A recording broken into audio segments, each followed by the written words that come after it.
வணக்கம். All India radio Chennai.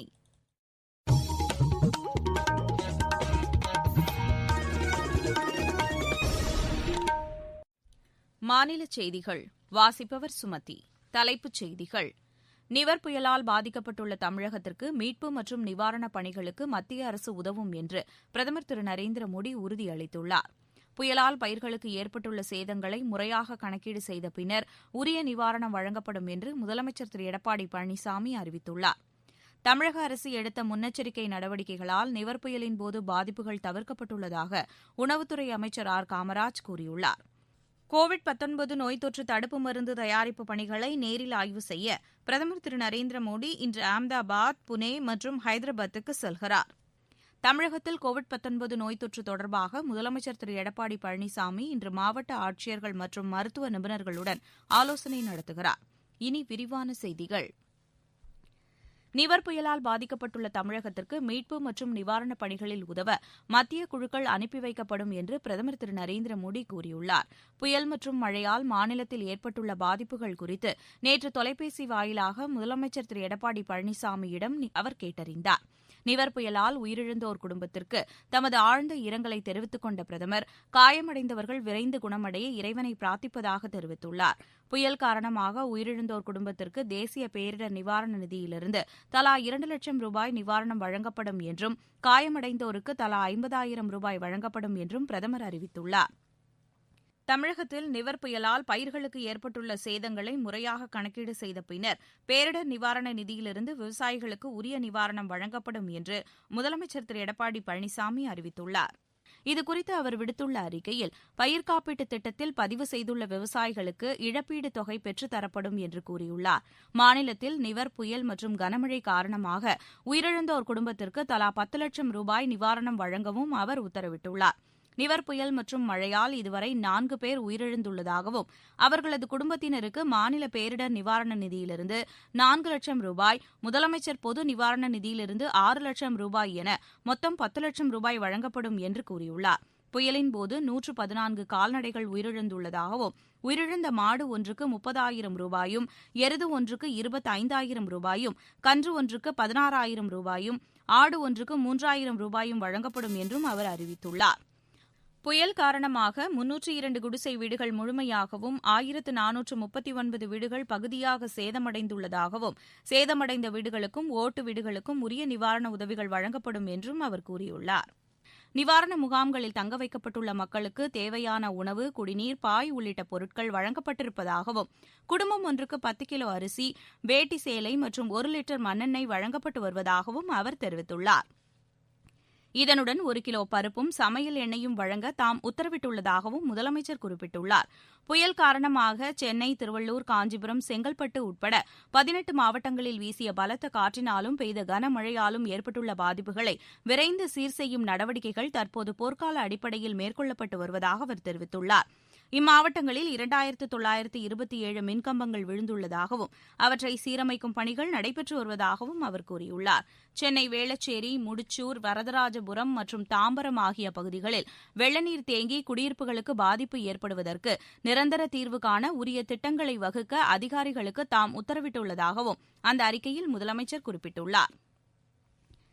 தமிழக அரசு எடுத்த முன்னெச்சரிக்கை நடவடிக்கைகளால் நிவர் புயலின்போது பாதிப்புகள் தவிர்க்கப்பட்டுள்ளதாக மாநில உணவுத்துறை அமைச்சர் ஆர் காமராஜ் கூறியுள்ளார். திருவாரூர் மாவட்ட ஆட்சியர் அலுவலக வளாகத்தில் 108 மருத்துவ அவசரகால ஊர்தி சேவையை நேற்று தொடங்கி வைத்த பின்னர் செய்தியாளர்களிடம் பேசினார்.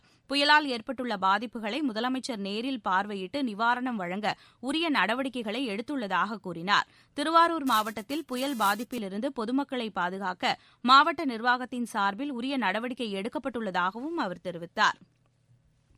திருவண்ணாமலை அருள்மிகு அருணாச்சலேஸ்வரர் ஆலயத்தில் நாளை நடைபெறும் திருக்கார்த்திகை தீபத் திருவிழாவின்போது பரணி தீபம் மற்றும் மகா தீப தரிசனத்திற்கு பொதுமக்களுக்கு அனுமதியில்லை என்று மாநில இந்து சமய அறநிலைத்துறை அமைச்சர் திரு சேவூர் ராமச்சந்திரன் தெரிவித்துள்ளார். தீபத் திருவிழாவுக்கான ஏற்பாடுகளை நேற்று ஆய்வு செய்த பின்னர் செய்தியாளர்களிடம் பேசிய அவர், அதிகாலை 4 மணிக்கு பரணி தீபமும் மாலை 6 மணிக்கு மகா தீபமும் ஏற்றப்படும் என்றார்.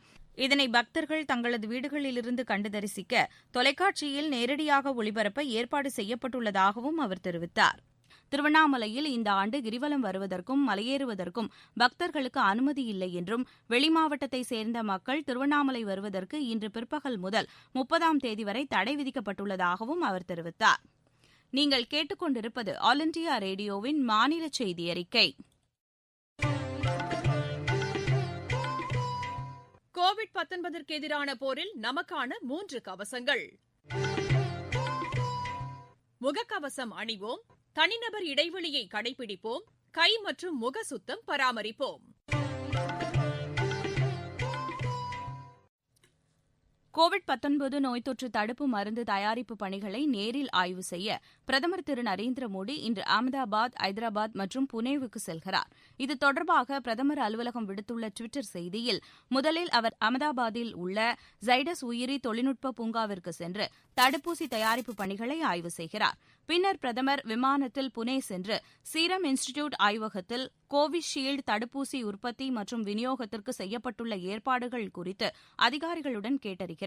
அதனைத் தொடர்ந்து ஹைதராபாத் செல்லும் பிரதமர் அங்குள்ள பாரத் பயோடெக் சர்வதேச நிறுவனத்தில் இந்திய மருத்துவ ஆராய்ச்சி கவுன்சிலுடன் இணைந்து தயாரிக்கப்படும் கோவாக்சின் தடுப்பூசி உற்பத்தி பணிகளை ஆய்வு செய்கிறார். இந்த பயணத்தின்போது இந்த 3 ஆய்வகங்களிலும் பிரதமர் விஞ்ஞானிகளுடன் கலந்துரையாட இருப்பதாக பிரதமர் அலுவலகம் தெரிவித்துள்ளது.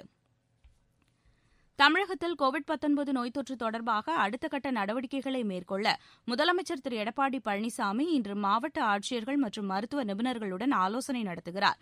ஏற்கனவே ஊரடங்கிலிருந்து பல தளர்வுகள் அறிவிக்கப்பட்டுள்ள நிலையில் மாநிலம் முழுவதும் பெருந்தொற்று குறைந்துள்ள சூழலில் மேற்கொண்டு தகவல்கள் வழங்குவது குறித்தும் இந்த கூட்டத்தில் காணொலி காட்சி வாயிலாக அவர் ஆய்வு செய்கிறார். தேசிய பாதுகாப்பு ஆலோசகர் திரு அஜித் தோவல் நேற்று கொழும்புவில் அந்நாட்டு பிரதமர் திரு மஹிந்தா ராஜபக்சேவை சந்தித்து பேசினார். இந்தியா, இலங்கை, மாலத்தீவு ஆகிய 3 நாடுகளுக்கு இடையேயான கடல்சார் பாதுகாப்பு ஒத்துழைப்பு தொடர்பான முத்தரப்பு கூட்டத்தில் கலந்து கொள்ள கொழும்பு சென்றுள்ள அவர் திரு ராஜபக்சேவுடன் இருதரப்பு உறவுகள் தொடர்பாகவும் ஆலோசனை நடத்தினார். பல்வேறு துறைகளில் இரு நாடுகளுக்கு இடையிலான உறவில் ஏற்பட்டுள்ள முன்னேற்றங்களையும் அவர் ஆய்வு செய்தார். தென்கிழக்கு வங்கக்கடலில் புதிய காற்றழுத்த தாழ்வுப் பகுதி உருவாகும் என்று சென்னை வானிலை ஆய்வு மையம் தெரிவித்துள்ளது. இது அடுத்த 24 மணி நேரத்தில் காற்றழுத்த தாழ்வு மண்டலமாக வலுப்பெறும் என்று தெரிவிக்கப்பட்டுள்ளது. இது மேற்கு திசையில் தமிழ்நாடு, புதுச்சேரி கடற்பகுதியை நோக்கி நகர்வதற்கு முன்பு நாளை மறுநாளுக்கும் செவ்வாய்க்கிழமைக்கும் இடையே புயலாக மாறும். இதன் காரணமாக தமிழக கடலோர மாவட்டங்களில் அடுத்த மாதம் 1ஆம் தேதி முதல் 3ஆம் தேதி வரை பரவலாக மழை பெய்யக்கூடும் என்று தெரிவிக்கப்பட்டுள்ளது. இந்நிலையில் காற்றழுத்த தாழ்வு நிலை காரணமாக தமிழகம், புதுச்சேரி, காரைக்கால் பகுதிகளில் ஓரிரு இடங்களில் இன்று லேசான மழை பெய்யக்கூடும் என்று வானிலை ஆய்வு மையம் தெரிவித்துள்ளது. இருவரிச் செய்திகள். இந்தியா, ஜெர்மனி டிஜிட்டல் தொழில்நுட்பம், ஸ்டார்ட் அப், புதுமையான கண்டுபிடிப்புகள், செயற்கை நுண்ணறிவு உள்ளிட்ட துறைகளில் கூட்டாக செயல்பட அதிக வாய்ப்புகள் உள்ளதாக வெளியுறவுத்துறை செயலர் திரு ஹர்ஷ்வர்தன் ஷ்ரிங்லா தெரிவித்துள்ளார். பீகார் மாநிலத்தில் நடைபெறவுள்ள மாநிலங்களவை இடைத்தேர்தலில் பிஜேபி சார்பில் அம்மாநில முன்னாள் துணை முதலமைச்சர் திரு சுஷில்குமார் மோடி போட்டியிடுவார் என்று அக்கட்சி அறிவித்துள்ளது. வாடகை கார்கள் குறித்த மோட்டார் வாகன வழிகாட்டு நெறிமுறைகளை மத்திய சாலை போக்குவரத்து மற்றும் நெடுஞ்சாலைத்துறை அமைச்சகம் வெளியிட்டுள்ளது. மாணவர்களின் ஒட்டுமொத்த வளர்ச்சியை கருத்தில் கொண்டு தேசிய கல்விக் கொள்கை வடிவமைக்கப்பட்டுள்ளதாக மத்திய கல்வி அமைச்சர் திரு ரமேஷ் பொக்ரியால் நிஷாங்க் கூறியுள்ளார். நாமக்கல் மாவட்டத்தில் ஆன்லைன் ரம்மி போன்ற இணையவழி விளையாட்டுகளில் பணம் பறித்து விளையாடுவோர் மற்றும் நடத்துவோர் மீதும் கடும் நடவடிக்கை எடுக்கப்படும் என்று மாவட்ட காவல்துறை எச்சரித்துள்ளது. சர்வதேச கடற்பகுதியில் போதைப்பொருள் கடத்தியதாக கைது செய்யப்பட்டுள்ள நீர்கொழும்பு பகுதியைச் சேர்ந்த 6 பேரிடம் மத்திய போதைப்பொருள் தடுப்புப் பிரிவு அதிகாரிகள் நேற்று தூத்துக்குடியில் விசாரணை நடத்தினர். திருவள்ளூர் மாவட்டத்தில் மழைக்காலத்தின்போது ஊருக்குள் தண்ணீர் புகாதவாறு தடுக்க 30,000க்கும் மேற்பட்ட மணல் மூட்டைகள் தயார் நிலையில் வைக்கப்பட்டுள்ளதாக மாவட்ட ஆட்சியர் திரு பொன்னையா தெரிவித்துள்ளார். விளையாட்டுச் செய்திகள். கோவாவில் நேற்று நடைபெற்ற ஐஎஸ்எல் கால்பந்து போட்டியில் மோகன் பகான் அணி 2-0 என்ற கோல் கணக்கில் ஈஸ்ட் பெங்கால் அணியை தோற்கடித்தது. இன்று மாலை 5 மணிக்கு நடைபெறும் போட்டியில் ஜாம்ஷெட்பூர் அணி ஒடிஷா அணியை எதிர்கொள்கிறது. இரவு 7:30 மணிக்கு நடைபெறும் மற்றொரு ஆட்டத்தில் பெங்களூரு அணி ஹைதராபாத் அணியை சந்திக்கிறது. சிட்னியில் நேற்று நடைபெற்ற இந்திய அணிக்கு எதிரான முதலாவது ஒருநாள் கிரிக்கெட் போட்டியில் ஆஸ்திரேலியா 66 ரன் வித்தியாசத்தில் வெற்றி பெற்றது. மீண்டும் தலைப்புச் செய்திகள். நிவர் புயலால் பாதிக்கப்பட்டுள்ள தமிழகத்திற்கு மீட்பு மற்றும் நிவாரணப் பணிகளுக்கு மத்திய அரசு உதவும் என்று பிரதமர் திரு நரேந்திர மோடி உறுதியளித்துள்ளார். புயலால் பயிர்களுக்கு ஏற்பட்டுள்ள சேதங்களை முறையாக கணக்கீடு செய்த பின்னர் உரிய நிவாரணம் வழங்கப்படும் என்று முதலமைச்சர் திரு எடப்பாடி பழனிசாமி அறிவித்துள்ளார். தமிழக அரசு எடுத்த முன்னெச்சரிக்கை நடவடிக்கைகளால் நிவர் புயலின்போது பாதிப்புகள் தவிர்க்கப்பட்டுள்ளதாக உணவுத்துறை அமைச்சர் ஆர் காமராஜ் கூறியுள்ளார். கோவிட் நோய் தொற்று தடுப்பு மருந்து தயாரிப்பு பணிகளை நேரில் ஆய்வு செய்ய பிரதமர் திரு நரேந்திர மோடி இன்று அகமதாபாத், புனே மற்றும் ஹைதராபாத்துக்கு செல்கிறார். செய்தி அறிக்கை நிறைவு பெற்றது. எமது செய்திகளை உடனுக்குடன் ஏஆர் நியூஸ் _சென்னை என்ற ட்விட்டர் பக்கத்திலும், செய்தி தொகுப்புகளை all India radio news Chennai என்ற யூ டியூப் சேனலிலும் அறிந்து கொள்ளலாம்.